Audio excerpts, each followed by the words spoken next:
ପାରଳାଖେମୁଣ୍ଡି ପୌର ପରିଷଦ ପକ୍ଷରୁ ବଡ଼ାଖାନା କାର୍ଯ୍ୟକ୍ରମ ଅନୁଷ୍ଠିତ। ଗଜପତି ଜିଲ୍ଲା ସଦର ମହକୁମା ପାରଳାଖେମୁଣ୍ଡି ଟାଉନ ହଲ୍ଠାରେ ପାରଳାଖେମୁଣ୍ଡି ପୌର ପରିଷଦ ପକ୍ଷରୁ ବଡ଼ାଖାନା କାର୍ଯ୍ୟକ୍ରମ ଅନୁଷ୍ଠିତ ହୋଇଯାଇଛି।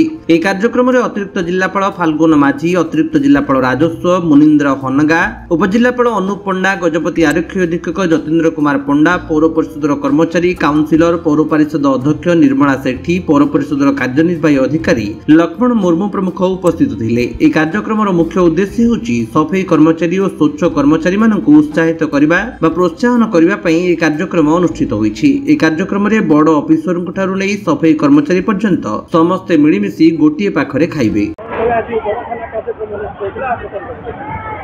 देखंतु हमर बड़ाखाना करियार मुख्य उद्देश्य है कि जे हमर प्रत्येक 2 मास रे एक्चुअली हमर जहाँ कि सफेई कर्मचारी स्वच्छ कर्मचारी समस्त एटा गोटे माने भेदभाव नथिबा गोटे भोजी टाइप जहाँ कि ये कौन प्रकार तफात न थाए भेदभाव न थाए जहाँ कि बड़ ऑफिसर्स कहतु काउंसिल कहतु ऑफिस स्टाफ कहतु कि आमर सफेई कर्मचारी स्वच्छ कर्मचारी समस्त मिसिकी गोटे खाती से गोटे प्रोत्साहित देवाई यार गोटे मुख्य उद्देश्य जहाँ कि से सहर जो मुख्य मेरुदंड कहले अत्युक्ति बने जहाँ कि परिमल व्यवस्था तांके नथिले पारला सहर स्वच्छता किछि भी नहीं से तो आम केबे भी मूल्य दे पारिबनी एमती किछिटा करिकि सेमानंकु प्रोत्साहन करिवार गोटे मूल उद्देश्य एटा पूर्वर जहाँ कि गवर्नमेंट जहाँ निर्देश था पूर्वर भी एटा अछि आम आसीबा पूर्वर मध्ये एटा अछि। गजपति रेणुबाला बेहरा रिपोर्ट विश्व विजयी न्यूज ओडिशा।